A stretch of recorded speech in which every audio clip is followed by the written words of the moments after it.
Hello mga idol! Anuhin ko na po yung aking gabi mga idol. Galing ng Bicol yan mga idol. So ayan nga po. Hindi ko na po pinakita sa inyo yung binalatan ko po yung mga paklang yan. Tapos yung laman, dahon, sasali ko po yung sayang. Salamat madam sa padala yung gabi. Gugulayin ko na po siya. Kaya may mga mancha-mancha sa ating mga kamay. Parang kalawang. So ito na nga mga idol. Nag-ano na ako ng bawang at sibuyas. At ito at nahugasan ko na rin mga idol syempre. Kailangan natin hugasan. At ito naman yung ating corny para palangis-langisin ko siya mga idol. Yung lalabas talaga ng langis. Para hindi na tayo maglagay ng mantika. Yan, pa-brown-brown natin. Tapos binabad ko naman mga idol yung dahon sa tubig. Para kung sakaling may tao, ay lalabas siya. So yan mga idol. So ito na nga mga idol. Ilagay ko na yung gata. Yung pinakaunang gata niya. So, yan. Malapit na siyang maluto. Patuyo-tuyuin ko po yan siya mga idol para masarap at matagal masira. So, ito na mga idol.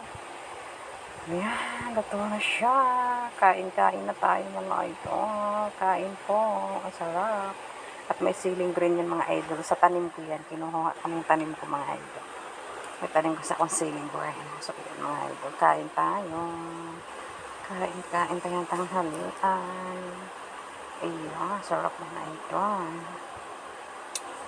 Ay, kain po. Siyempre yung isa ko ay pinipigaan ng sabaw kasi gusto yung sabaw lang mga idol.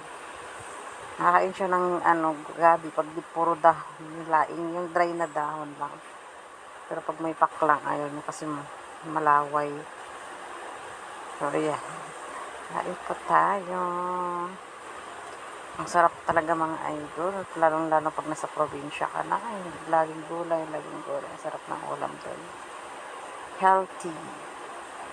So, ganyan nga po kami magluto ng ng ginataan. Pag nasa Bicol, dry yun, nagmamantika-mantika, naglalangis yun. Hindi katulad sa Surigao na may sabaw. Pag naggagata ng gulay, may sabaw siya konti. Doon sa Bicol ay iba. Naglalangis po. Ang sarap. Lalo na yung talbos ng kamuting kahoy. Sarap. So, yan. Thank you for watching mga idol. Dahil kami ay kakain na muna.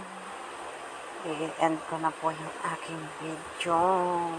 Maraming salamat po sa panonood at sa suporta niyo po. Sana hindi po kayo magsawang panoorin yung aking video mga idol. Kahit walang kabuhay-buhay. Charot. Thank you po. Ingat-ingat po dahil may bagyong goring. Thank you so much. God bless. Kain na rin po kayo.